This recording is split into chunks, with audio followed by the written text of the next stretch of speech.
乃魔族坚壁。今天华丽符，止戈之日，征战太远。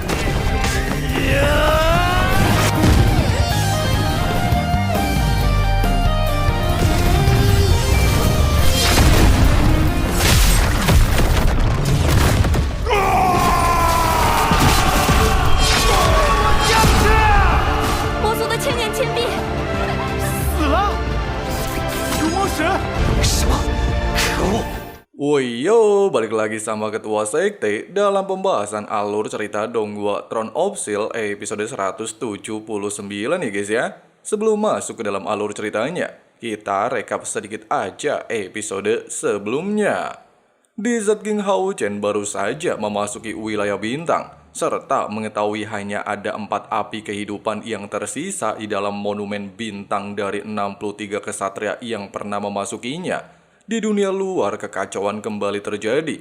Pasalnya, Ahbao meminta Dewa Fasyak menciptakan arena kematian wilayah bintang, serta mengirim manusia secara random untuk melawan para Dewa Iblis.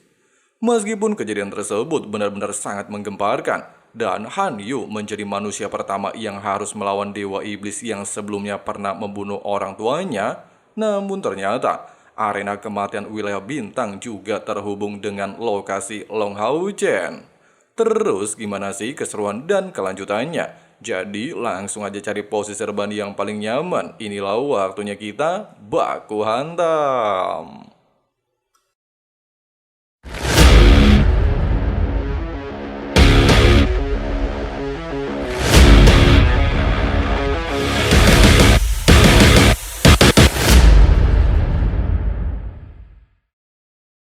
Di bawah instruksi Ahbao, pertandingan kematian pertama antara Han Yu dan Dewa Iblis Beruang akhirnya dimulai.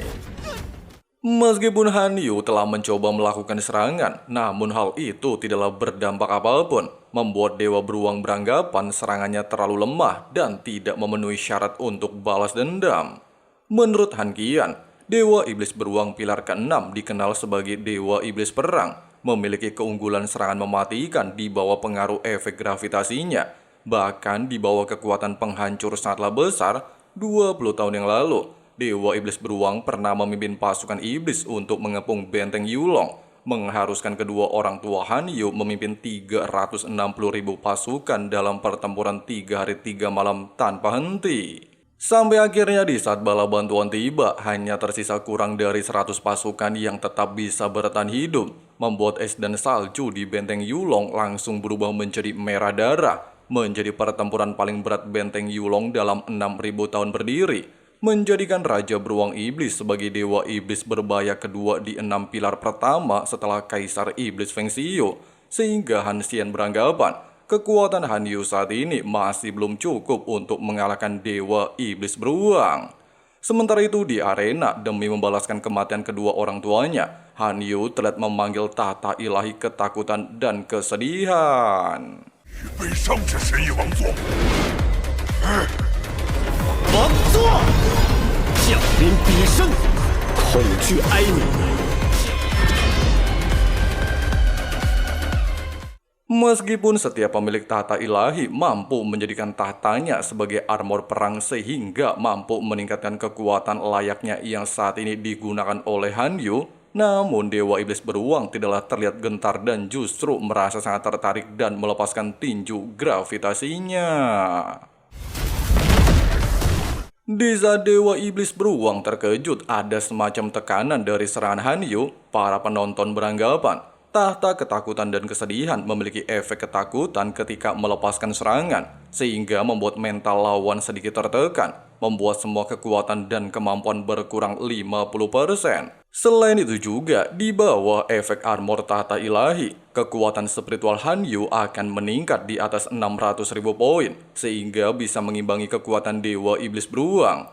Namun sayangnya, meskipun Han Yu benar-benar di atas angin dan ingin membalaskan dendam 20 tahun kematian kedua orang tuanya, hal itu tidaklah berjalan lancar. Selain mampu dipukul mundur, Dewa Iblis Beruang secara tidak terduga mampu menggunakan peningkatan dari pilar iblisnya, serta menjadikan pilar Dewa Iblisnya sebagai armor perang. 别太小看前世。 Dengan adanya penambahan kekuatan pilar Dewa Iblis, kekuatan Dewa Beruang jelas meningkat secara signifikan. Dia bahkan kembali mampu menekan Han Yu dengan sangat mudah. Kejadian barusan jelas membuat Hao Chen sedikit merasa kesal. Pasalnya dengan peningkatan kekuatan dari pilar Dewa Iblis, kekuatan Dewa Beruang jelas sudah melebihi 600.000 poin. Sehingga Han Yu tidak mungkin memiliki kesempatan untuk menang. Hal ini juga menjadi alasan kenapa Dewa Beruang bisa dijuluki Dewa Perang. Sementara itu sambil gaplokin Han Yu dengan sangat kejam, Dewa Iblis Beruang juga menegaskan dengan cara inilah dia membunuh kedua orang tua Han Yu 20 tahun yang lalu. Di mana saat itu ketika para prajurit beranggapan mereka tidak bisa menang dan bertahan sampai bala bantuan tiba, ibu dan bapaknya Han Yu secara nekat tidaklah ingin mundur, sehingga memaksakan diri menggunakan pengekangan gravitasi untuk memblokir serangan 250 ton Dewa Beruang dan akhirnya jadi ayam geprek dadakan. Meskipun dalam momen seperti ini, Han Yu mampu bertahan karena adanya perlindungan armor kesedihan dan ketakutan, namun bagi Hao Chen, Han Yu pastilah tidak akan terus mampu menerima pukulan Dewa Iblis Beruang. Tapi tiba-tiba...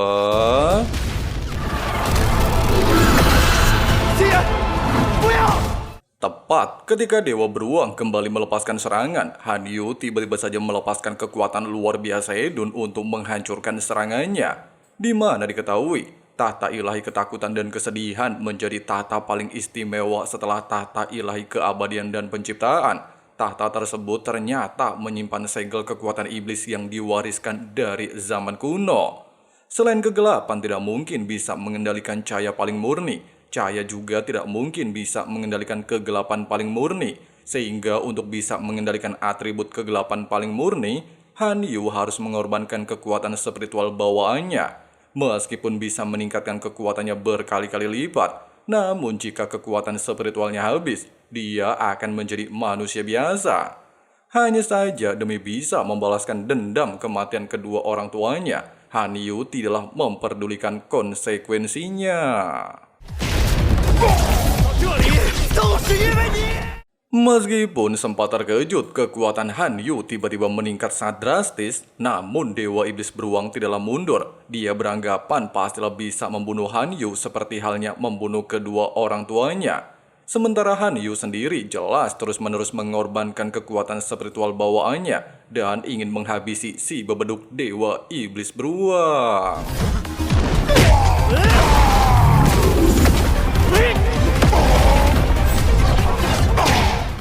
Di saat Dewa Iblis Beruang dibuat ketar-ketir merasakan aura Dewa Iblis Ponik di tubuh Han Yu dan mencoba melepaskan domainnya, Han Yu sendiri tiba-tiba masuk ke dalam sebuah ilusi dan membuatnya berada di benteng Yulong saat kedua orang tuanya melawan Dewa Beruang. Dan tiba-tiba... Nah, ternyata ilusi barusan berasal dari domain Dewa Beruang Iblis yang mampu memperlihatkan ingatan para korbannya. Hal itu dia jadikan sebagai senjata untuk melemahkan konsentrasi lawannya.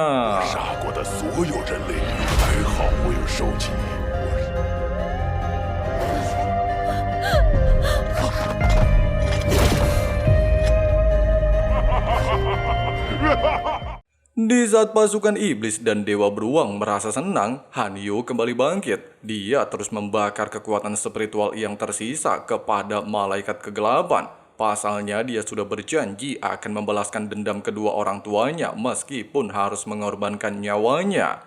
Sambil membakar satu energi terakhir spiritualnya, Han Yu juga menegaskan dia sangat ingin kembali ke masa 20 tahun yang lalu, mencoba menghentikan kedua orang tuanya pergi ke benteng Yulong. Hanya saja, meskipun kedua orang tuanya tahu tidak akan pernah kembali, mereka tetap saja pergi ke benteng Yulong. Hal itu mereka lakukan hanya demi kepercayaan. 乃魔族坚壁，今天华丽符，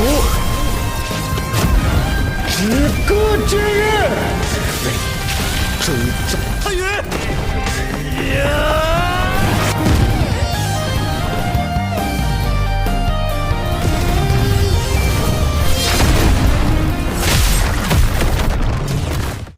dikatakan, Dewa Beruang Iblis selama ribuan tahun telah menjadi dewa perang klan iblis dan tak terkalahkan. Bahkan selama ribuan tahun juga tidak ada yang bisa menyentuh tubuhnya dengan armor Dewa Iblis. Namun di hari ini dan di tangan Han Yu, semua sejarah tersebut dihancurkan. Meskipun Han Yu berhasil melukai Dewa Iblis Beruang, tapi dia akhirnya nyungsep karena kehabisan energi spiritual bawaannya, membuat klan iblis berhasil mendapatkan skor 1-0. Namun ketika para manusia bersedih mengetahui kejadian di atas arena, Han Yu tiba-tiba saja kembali bangkit. Bahkan patahan pedangnya secara perlahan terus bergerak ke dalam tubuh Dewa Iblis Beruang, menanamkan kesedihan dan ketakutan. Tidak sampai di sini, dengan bantuan malaikat kegelapan dan jiwa dari 360.000 pasukan Yulong, Han Yu pada akhirnya menghabisi nyawa Dewa Beruang.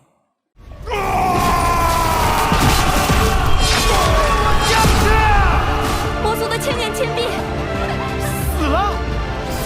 烛魔石，什么？可恶！ Tidak berselang lama ketika Han Yu kembali ke benua Sengmo bersama malaikat kesedihan, seluruh anggota lantas bergegas untuk melakukan yang terbaik demi menyelamatkan sisa hidupnya. Di dalam dunia ilusi, Han Yu telah kembali bertemu dengan kedua orang tuanya.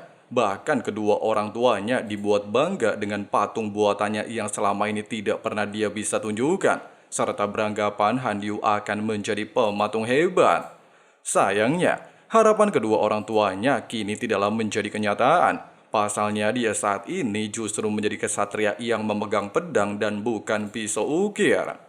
Meskipun kedua orang tuanya memahami Han Yu pastilah hidup menderita bersama kakeknya yang keras kepala, namun mereka juga bangga Han Yu telah berubah menjadi orang jujur dan baik hati, serta tidak dibutakan oleh kebencian. Selain itu juga, bapaknya meminta Han Yu untuk mengingat batu spiritual memiliki dua kehidupan. Pertama dibentuk oleh alam, dan yang kedua diukir oleh hati. Oleh sebab itu dikarenakan di kehidupan pertama, Han Yu dipenuhi dengan dendam, serta barusan sudah memutuskan kebenciannya setelah membunuh Raja Beruang Iblis. Maka di kehidupan kedua, Han Yu harus berbahagia dengan seluruh rekan-rekannya.